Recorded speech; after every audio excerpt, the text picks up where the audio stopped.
A'udzubillahi Bismillahirrahmanirrahim. Allahumma shalli ala sayyidina Muhammad wa ala ali sayyidina Muhammad. Ila hadratil Muhammad sallallahu alaihi wasallam ila alihi washabil kiram wa ila sayyidil anbiya wal awliya wa ila hadrati ustazina wa ustazina wa siddiqin. Sallam rabbi wa ruhina wa muntaha wa khulafatihi musyaikhil kiram fi jami'in hadul ulama musyaikhil kiram fi kulli darajatin wa tabarrah hasanina musyaikhil kiram fi tariqatin naqsyabaniyatil aliyah wa sallallahu maulana Syekh Naqsyabandi Muhammad Bukhari wa maulana Syekh Abdul Fajr Dagestani maulana Syekh Muhammad Nazim Al-Qubusi Al-Haqani wa Iduddin Qudusul Sirri wal Muntaha wa khulafatihi maulana Syekh Muhammad Hisham Al-Qabbani Rabbani Kutubul Mutasarrif Madadul Haq Jatun Al-Muflis Samirul Haq Zainul Abidin Khulafatul Mahdi Qudusul Sirri wal Muntaha wa khulafatihi الفاتحة أعوذ بالله من الشيطان الرجيم بسم الله الرحمن الرحيم الحمد لله رب العالمين الرحمن الرحيم مالك يوم الدين إياك نعبد وإياك نستعين اهدنا الصراط المستقيم صراط الذين أنعمت عليهم غير المغضوب عليهم ولا الضالين آمين. Volume 9 Ahlul Haq kumpulan sahabat Syekh Muhammad Nazim Al-Haqqani Qaddasallahu Sirruh dan Syekh Muhammad Hisham Qabbani Ar-Rabbani Qaddasallahu Sirruh, mursyid tarekat Naqsyabandi Haqqani Aliyah, untuk didistribusikan di kalangan sendiri. Diterbitkan oleh Yayasan Haqqani Indonesia.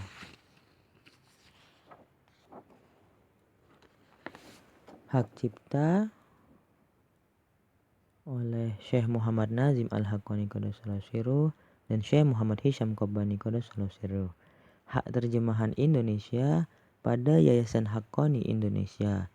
Dilarang mereproduksi atau memperbanyak sebagian atau seluruh buku ini dalam bentuk atau cara apapun tanpa izin tertulis dari penerbit.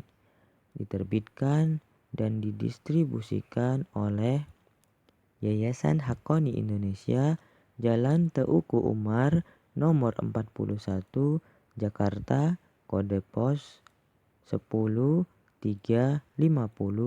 Indonesia.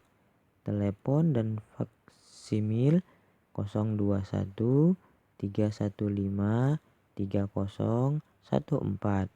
Email yayasan_haqqani_Indonesia@yahoo.com. Website http://www.naqsyabandi.web.id. A'udzu billahi minasyaitonir rajim. Bismillahirrahmanirrahim. Allahumma salli ala sayyidina Muhammad wa ala ali sayyidina Muhammad sallallahu alaihi wasallam. Kita semua adalah cermin-cermin. Kita tidak menyadari bahwa keburukan kita sendirilah yang membuat kita jijik saat kita melihatnya ada pada pribadi orang lain. Kata Syekh Muhammad Nazim Al-Haqqani Qaddasallahu Sirruh.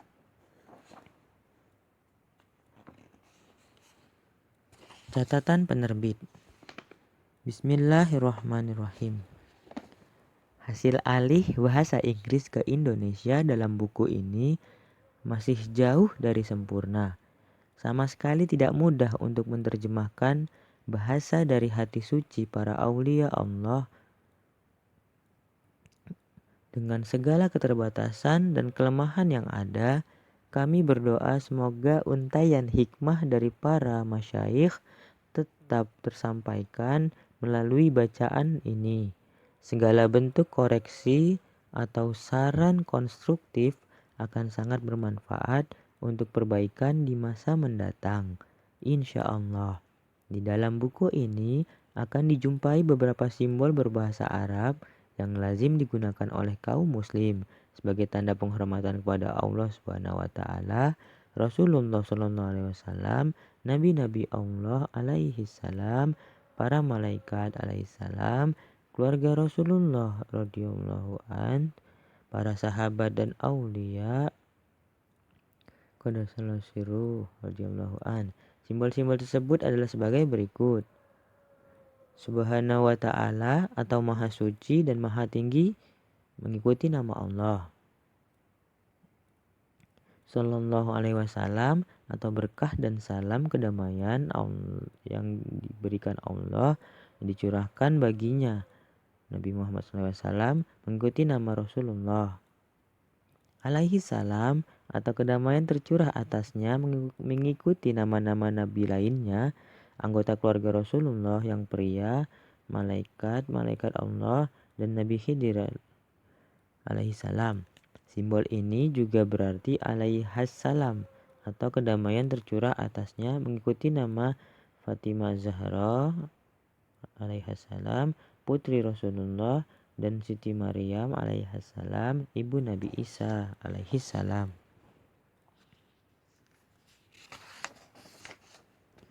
Radhiyallahu an atau semoga Allah Subhanahu wa taala ridho kepadanya mengikuti nama para sahabat pria dan sahabat wanita. Qaddasallahu sirruh atau semoga Allah mensucikan rahasianya mengikuti nama seorang wali Allah. Selain itu digunakan pula pedoman transliterasi di bawah ini ketika mengkonversi tulisan beraksara Arab menjadi beraksara Latin. Pedoman transliterasi dari huruf hijaiyah dengan Latin bisa dilihat di halaman 6. Alif, A, Dal, Da, Do, Te, Kaf, Ka, Ba, Be, Za, To, Lam, La, Ta, Ro, Zo, Mim, Ta, Zaid, Ain, Nun, Ja, Sin, Gho, Waw, Ha, Shin, Fa, Ha, Kho, Sod, Kof, Ya. Lanjut ke halaman 7 tentang biografi Syekh Muhammad Nazim Al-Haqqani qaddasallahu sirruh.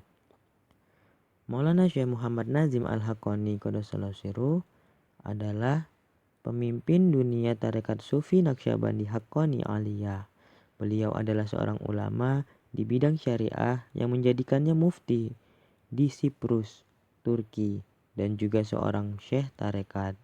Beliau tinggal di Siprus, dilahirkan di Larnaca, Siprus pada tanggal 21 April tahun 1922 atau 23 Sya'ban tahun 1340 Hijriah.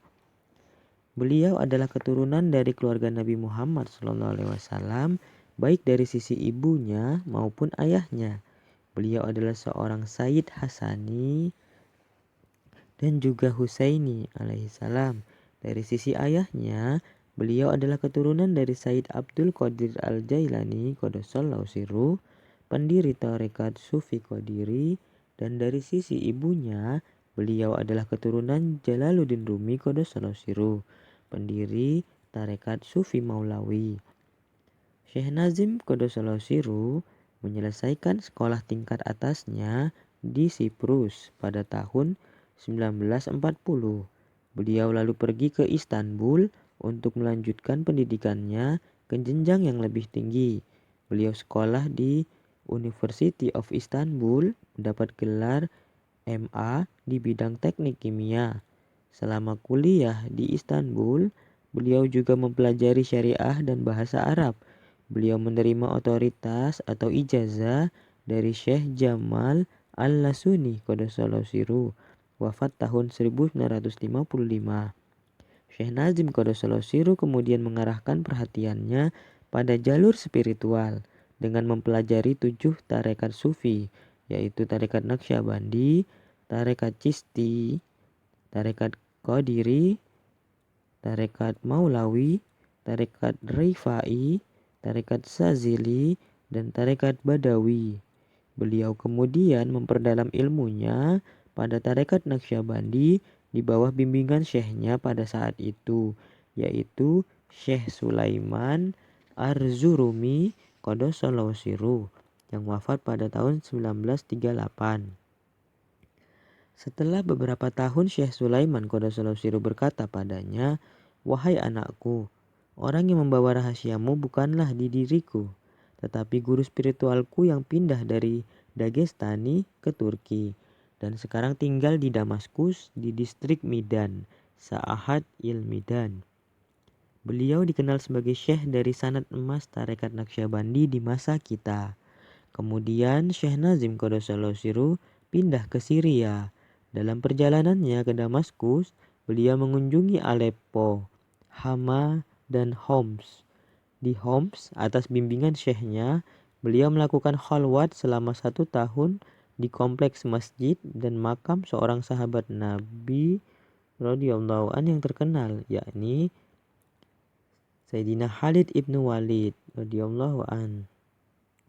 Di sana beliau menerima lebih banyak lagi instruksi yang intensif di bidang syariah, hadis, dan ilmu Al-Quran di bawah bimbingan Syekh Muhammad Ali Uyun As-Su'ud Qaddasallahu sirruh, Abdul Aziz Uyun As-Su'ud Qaddasallahu sirruh, Mufti Homs Abdul Jalil Murad Qaddasallahu sirruh, dan Said As-Subai Qaddasallahu sirruh, yang semuanya merupakan Syekh Naqsyabandi dan juga para muhadditsun, ahli hadis, dan ulama syariah yang terkenal.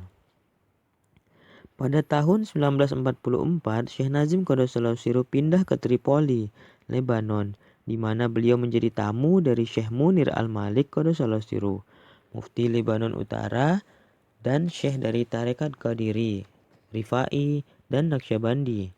Pada tahun 1945, beliau pindah dari Tripoli ke Damaskus, ke Hai Al-Midan, di mana akhirnya beliau bertemu dengan Syekh Abdullah Ad-Dagestani Naqsyabandi Qaddasallahu sirruh.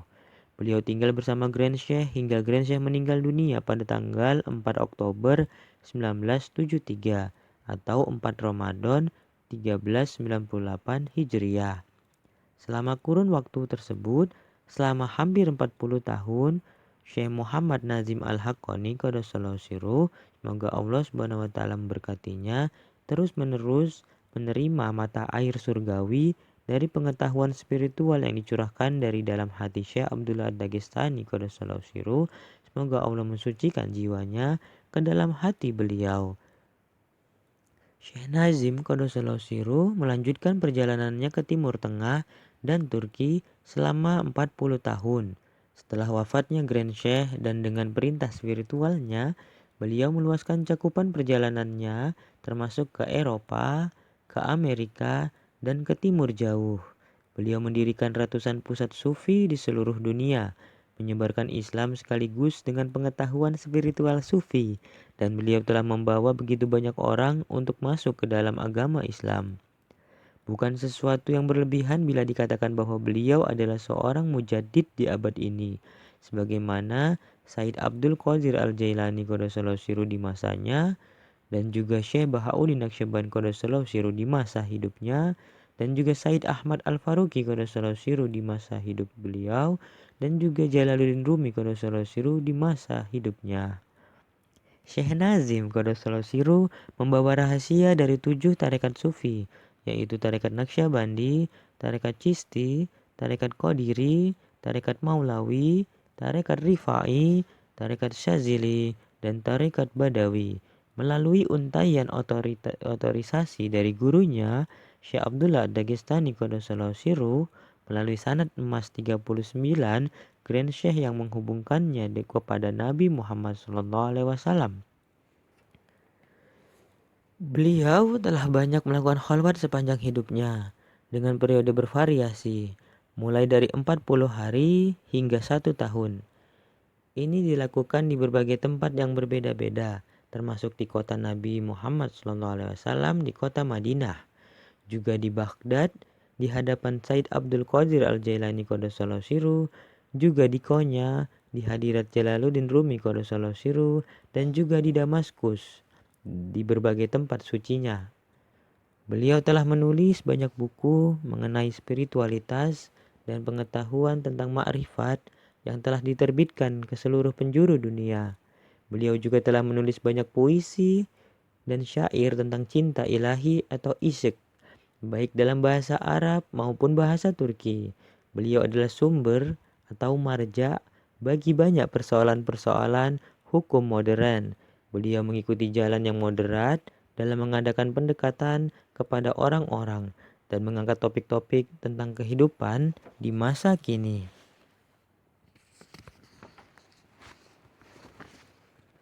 Syekh Nazim Qaddasallahu Sirruh mempunyai kepribadian yang sangat karismatik sehingga membuat orang beranjak dan tertarik kepada manifestasi cinta ilahi yang terus-menerus tercurah dari hatinya.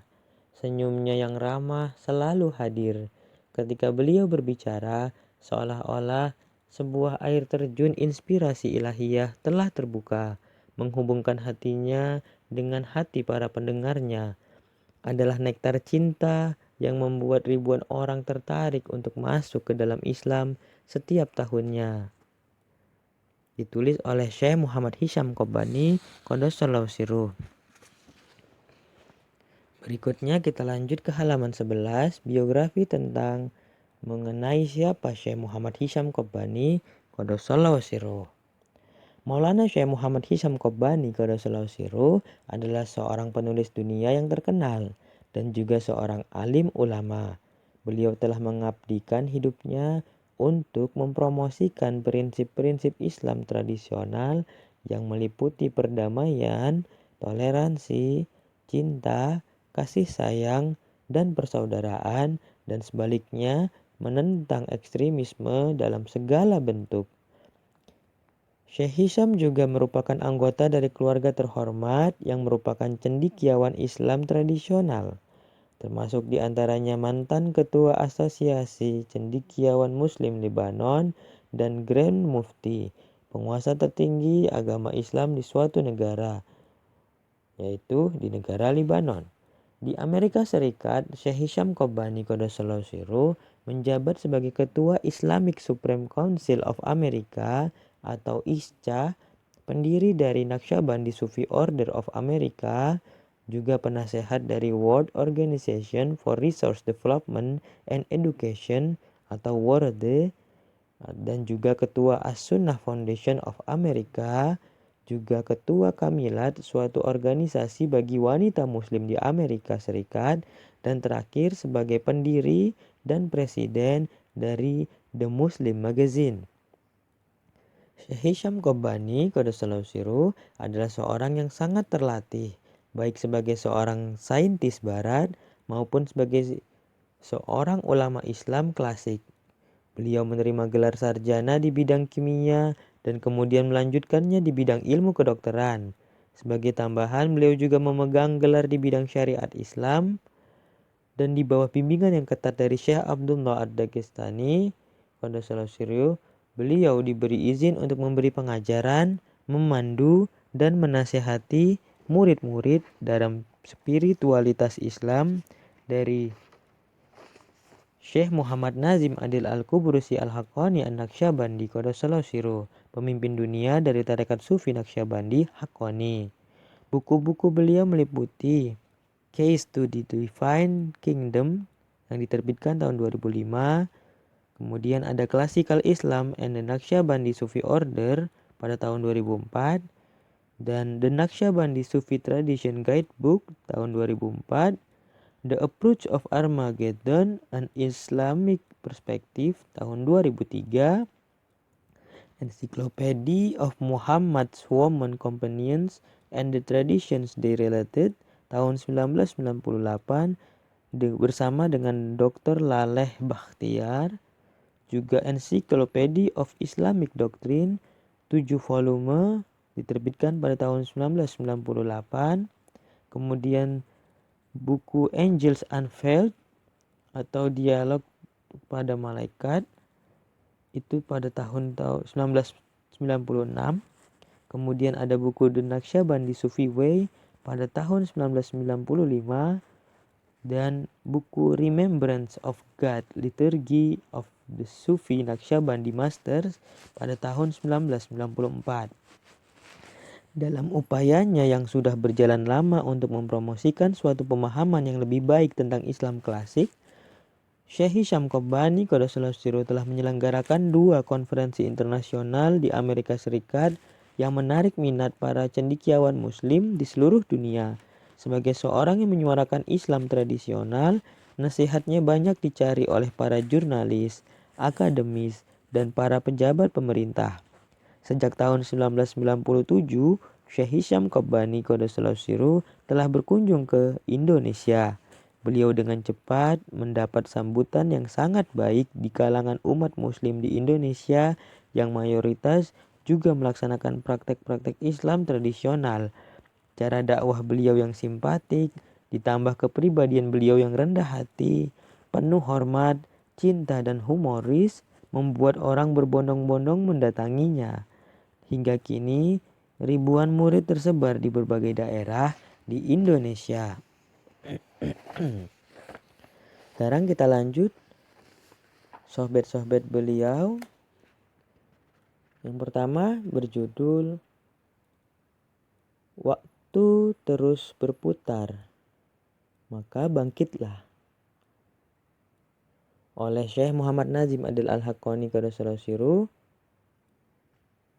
sohbet di Lefke, Siprus pada tanggal 25 Maret tahun 2007. Wahai manusia, waktu terus berputar, ayo bangkitlah. Assalamualaikum warahmatullahi wabarakatuh. Kalian datang dengan khair, kalian bisa pergi dengan khair. Allahumma sholli ala sayyidina Muhammadin wa ala alihi wa sahbihi ajma'in. Ya Rabbi, ya Allah subhanahu wa ta'ala, anugerahkanlah kami syafaat dari kekasihmu ya Allah. Wahai kalian, selamat datang. Assalamualaikum warahmatullahi wabarakatuh. Kita adalah hamba-hamba yang lemah dan kita memohon dukungan dari yang dapat mendukung segalanya. Jika dia tidak mendukung, bahkan sebuah atom pun tidak bisa menjadi eksis karena tidak ada sesuatu yang bisa menjadi nyata dengan sendirinya.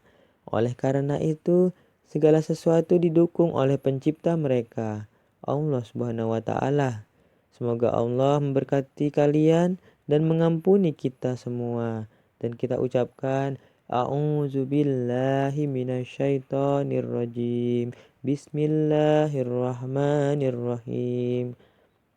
Kita adalah hamba-hamba yang lemah dan kita duduk di sini memohon dukungan surgawi dari Tuhan kita, Allah Subhanahu wa Ta'ala.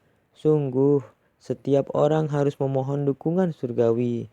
Jika tidak, tak seorang pun dapat mendukung yang lain, atau tidak ada satu bangsa pun dapat mendukung bangsa lainnya.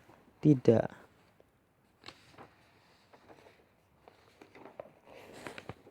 Saya terkejut bahwa orang-orang yang lemah memohon dukungan dari orang-orang yang kuat. Dan saya juga melihat beberapa kelompok kecil bangsa-bangsa meminta dukungan dari negara lain. Kita ini berada di pulau ini, Siprus. Kita adalah sejumlah kecil penghuni di sini dan kita meminta dukungan dari Turki. Dan sekitar 40 tahun pemerintah Turki berusaha memberikan dukungan bagi sekelompok kecil penduduk di Siprus. Tetapi sebanyak apapun orang-orang Turki meminta dukungan bagi kelompok kecil penduduk yang tinggal di pulau ini, kelompok kecil itu mulai merasa lelah. Mereka meleleh, jatuh, dan semakin mendekati kepunahan. Karena orang-orang kita yang tinggal di sini, iman mereka begitu lemah. Kalian bisa mengatakan begitu, mereka kehilangan keyakinan kepada Tuhan penguasa surga. Setiap orang melihat dan meminta dukungan material, tetapi materi tidak pernah memberikan dukungan bagi suatu bangsa ataupun seseorang. Tetapi tetap saja mereka bersikeras dan berpikir bahwa jika kami kaya, kami tidak memerlukan dukungan apapun. Mereka masih berpikir dan percaya bahwa hanya aspek materi yang dapat mendukung orang-orang, atau perusahaan, atau bisnis, atau bangsa, atau pemerintahan. Tidak pernah, hal itu sangat jauh. Benar, kini ada negara pelindung di muka bumi. Amerika Serikat, bangsa Amerika. Mereka berperang di Baghdad, di Irak, tetapi mereka menempatkan segala kemungkinan agar mereka bisa mengendalikan sebuah daerah kecil di Irak. Karena itulah keyakinan mereka. Mereka berpikir bahwa senjata-senjata atau senjata berkekuatan ultra, bom-bom nuklir, dan pesawat-pesawat dengan kecepatan tinggi, pesawat pemburu dapat membantu mereka. Tetapi benda-benda itu takkan pernah membantu mereka. Itu mustahil. Mereka terkejut. Bagaimana mungkin kami tidak bisa mengendalikan sekelompok kecil orang di Irak?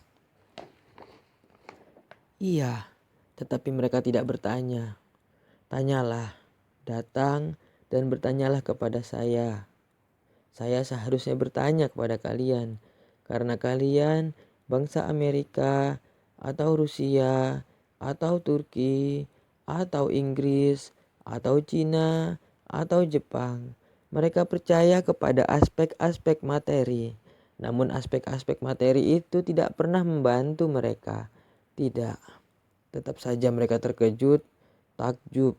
Bagaimana agar kita bisa menjadi pemenang? Mula-mula kami melakukan sesuatu dan kami mengira bahwa kami telah menang. Kami adalah pemenang. Tetapi kemudian tetap saja 2 tahun atau lebih mereka lihat dan saksikan sendiri bahwa mereka tidak seperti itu. Mereka bukan pemenang. Di depan mereka tidak ada bala tentara. Di depan mereka ada beberapa orang yang tidak seperti bala tentara yang datang saling berhadapan untuk bertempur, dan oleh karenanya sangat sulit untuk membawa hasil yang baik. Mereka begitu cepat menaklukkan Irak, tapi mereka tidak bisa menguasai orang-orangnya untuk membuat mereka tetap diam dan patuh. Mereka kini memikirkan hal itu. Dan saya mengirimkan pesan saya ke seluruh bangsa dan para pemimpin mereka. Wahai kalian, jangan percaya kepada senjata-senjata kalian. Jangan percaya pada bom-bom spesial kalian yang tidak dikenali. Jangan percaya pada aspek-aspek materi. Kalian harus percaya bahwa spiritualitas selalu menang. Dan aspek-aspek materi selalu berada di bawah kaki spiritualitas dan kekuatan spiritual. Dan kini, di dunia Islam juga terjadi. Keyakinan mereka mendekati titik nol. Setelah beberapa saat mungkin bisa berada di bawah nol. Mereka juga akan habis. Mereka juga mempercayai kekayaan mereka, uang mereka, minyak mereka, tentara mereka, persenjataan mereka. Tetapi tidak. Bahkan kini hati mereka gemetar. Mereka berkata, apa yang akan terjadi? Apa yang akan terjadi esok? Tak seorang pun dapat memberi kabar tentang hari esok. Apa yang akan terjadi? Itu akan dimatikan, ditutup. Ada sebuah tabir yang berat, sebuah hijab. Kalian tidak dapat melihatnya. Kalian tidak dapat mendengarnya. Kalian tidak dapat membayangkannya. Kalian tidak bisa mengetahui apa yang akan terjadi besok hari. Dan Allah Subhanahu wa taala berfirman, "Kulla yaumin huwa fi syan." Setiap hari pembukaan itu, jangan kalian pikir bahwa setiap hari adalah sama. Hari ini sama dengan atau duplikat yang kemarin. Jangan berpikir bahwa besok adalah duplikat dari hari ini. Setiap hari muncul kejadian-kejadian yang tak terduga. Karena Allah Subhanahu wa taala berfirman, "Aku membuat proyek-proyek baru, kejadian-kejadian baru bagi hari-hari yang baru. Segala sesuatunya baru, sehingga hari ini tidak mungkin sama dengan kemarin." Dan manusia sampai sekarang mereka tidak berpikir tentang hal itu dan berkata, besok kami akan menjadi pemenang atau belum. Manusia berpikir bahwa mereka sanggup menguasai hari-hari yang akan datang, tetapi hanya Allah Subhanahu wa taala, Dia yang menjadikan setiap makhluk berada di bawah kekuasaan surgawinya. Tak seorang pun mampu mencapai kerajaannya. Kita begitu lemah. Kita hanya bisa menemukan kekuatan melalui spiritualitas kita. Tetapi Orang-orang malah mulai enggan untuk mempelajari spiritualitas, enggan untuk mempelajari diri mereka sendiri. Mereka malah mengejar hal-hal yang tidak masuk akal dan mereka sekarat. Mereka membunuh, menghancurkan, dan dihancurkan.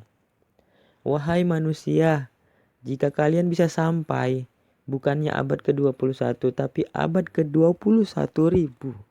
Jika kalian melewatinya, aturan itu tidak akan berubah. Materi selalu berada di bawah kekuasaan spiritualitas. Dan sebuah contoh yang sederhana, kalian mempunyai tubuh fisik, jasad, dan juga spiritualitas. Ketika kekuatan spiritualitas kalian meninggalkan jasad kalian, maka ia tak berguna lagi. Seseorang ketika ia tengah sekarat, kekuatan yang membuatnya dapat bergerak. Setiap perbuatan yang dilakukan dalam hidup ini akan diputuskan dari jasad kita. Dan jasad kita akan menjadi sangat sia-sia, tak berguna, begitu kotor. Oleh sebab itu, orang dengan segera membawa jasad yang sudah mati itu pergi dan menguburkannya di pekuburan atau pemakaman. Ia bukan apa-apa, tak mempunyai kekuatan lagi. Tetapi orang-orang tidak memikirkan hal itu. Yahu, apa yang akan terjadi pada orang itu? Kemarin ia berlari, berbicara, mengerjakan macam-macam pekerjaan. Tapi sekarang ia sekarat, tidak bisa melihat, tidak bisa mendengar, tidak bisa bicara, tidak bisa mengetahui apa-apa, tidak bisa menangkap apa-apa. Mereka tidak membuat penelitian tentang hal ini. Mereka malah melakukan penelitian yang tidak masuk akal. Bertanya, ada berapa banyak jenis semut? Bagaimana mereka melakukan kegiatan seksual? Ya, kalian tahu kan bagaimana semut itu meneruskan generasinya? Mereka mendalami hal-hal semacam itu misalnya, tetapi tidak mencari tahu siapakah orang itu, siapa kalian, siapa kita ini. Mereka tidak bertanya, tidak. Kita melupakan diri kita sendiri dan kita disibukkan dengan segala sesuatu di sekeliling kita. Yahoo. Pertama, lihatlah diri kalian sendiri. Jika saya berkata, seperti apa dirimu? Saya akan membuka mata saya dan itu begitu mudahnya. Bagaimana tangan ini terangkat? Bagaimana tangan ini dapat bergerak?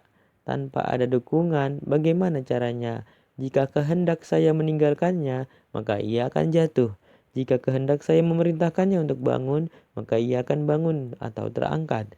Jika kehendak saya mengatakan jalan dan ia dapat berjalan, lari, maka ia pun berlari seperti kelinci. Kita tidak melihat diri kita sendiri, tapi kita memboroskan energi dan kekuatan kita. Setiap kemungkinan yang telah dikaruniakan oleh Allah Subhanahu wa taala kepada kita malah dipergunakan untuk hal yang tidak masuk akal. Kalian harus mencari tahu tentang diri kalian terlebih dahulu. Siapakah kalian? Kita tidak mengetahui identitas kita. Ya, siapa kamu? Aku adalah putra Niazuddin. Aku adalah putra Perwin. Aku adalah putra Ahmad. Apakah itu kepribadian kalian? Siapakah kalian? Saya bertanya kepada kalian. Berikan sebuah deskripsi tentang diri kalian. Siapakah kalian? Mengerti? Mengapa kalian memandang ke dinding? Pandanglah saya. Siapakah kalian? Kalian harus tahu siapa kalian. Jawabannya sangat sederhana. Aku adalah generasi Adam alaihi salam. Aku adalah anggota keluarga besar manusia.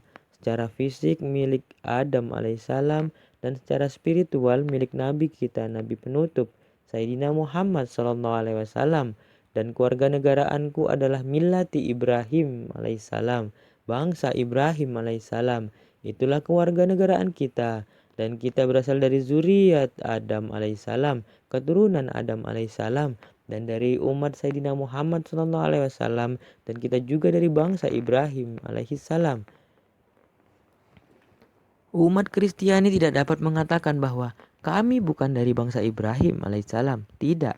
Jika mereka berkata, aku orang Jerman, aku orang Inggris, aku orang Swedia, aku orang Yunani, itu salah besar. Saya tidak menanyakan suku kalian dan suku itu tidaklah penting. Yang penting adalah mana yang memberikan suatu kehormatan pada kalian. Menjadi anggota Bani Adam Sofiyullah sallallahu alaihi salam, di mana Allah Subhanahu wa taala menghiasinya dengan kehormatan sebagai khalifah di muka bumi. Itulah yang terbesar, salah satu kehormatan terbesar yang telah dikaruniakan kepada kita. Tetapi orang-orang tidak berkata seperti ini. Mereka berkata, kami orang Jerman, Inggris, Rusia, Turki, Arab. Tidak, Allah Subhanahu wa taala tidak memberikan kehormatan terhadap suku-suku kalian. Kehormatan kalian adalah dengan menjadi Bani Adam alaihissalam, salah satu anggota dari keluarga besar umat manusia. Saya adalah salah satu anggotanya. Dan dari bangsa mana? Keluarga negaraan sesungguhnya adalah milik kelompok para nabi. Dan kita juga dari suatu bangsa, dari umat Sayyidina Muhammad SAW. Itulah kehormatan yang telah dikaruniakan kepada kita, bahkan para anbiya alaihissalam. Mereka mohon agar menjadi anggota dari umat Sayyidina Muhammad SAW. Kita telah dimuliakan. Dan yang ketiga, keluarga negaraan kita. Keluarga negaraan yang sesungguhnya ialah milati Ibrahim alaihissalam, dari bangsa Sayyidina Ibrahim alaihissalam. Allah Subhanahu wa taala tidak pernah berfirman, "Ya ayyuhal Arab, ya ayyuhal Atraq, ya ayyuhal Ajam, ya ayyuhal Rus." Tidak, namun ya ayyuhal ladzina amanu. Wahai hamba-hambaku yang terhormat, hamba-hamba yang paling mulia, aku menganugerahkan kalian menjadi generasi Adam alaihissalam dan menjadi bagian dari umat Sayyidina Muhammad SAW dan sebagai bangsa milati Ibrahim alaihissalam, Ibrahim Khalilullah alaihissalam. Kita masih belum mengetahui identitas kita. Mereka tidak pernah mengajarkan hal ini. Sebelumnya mereka mengajarkan, dan kini mereka mengatakan kita adalah seperti binatang-binatang lain yang hidup di bumi, dekat dengan mereka. Seperti halnya kita berada di samping tetangga kita. Ini bukanlah kehormatan. Kehormatan yang Allah Subhanahu wa taala anugerahkan adalah menjadi bagian dari zuriat Nabi Adam alaihissalam, menjadi keturunannya dan umat Sayyidina Muhammad SAW dan bangsa Sayyidina Ibrahim alaihissalam. Semoga salam dan berkah atas mereka, kedamaian atas mereka, dan kehormatan atas mereka.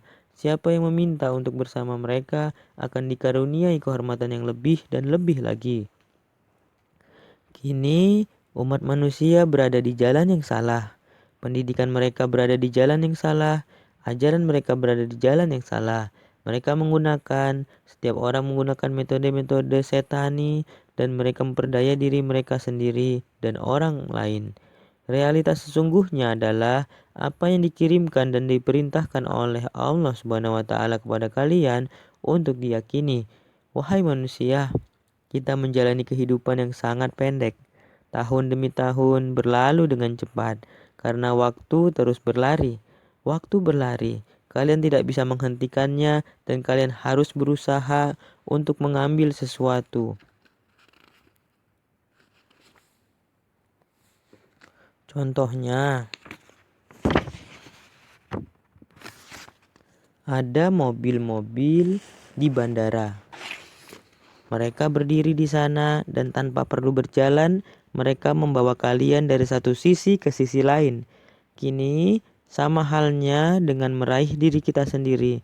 Mereka berpikir bahwa kita tidak berjalan, tetapi waktu yang membawa diri kita dari bulan ke tahun demi tahun, dan dari tahun demi tahun itu ke usia tua bagi seseorang.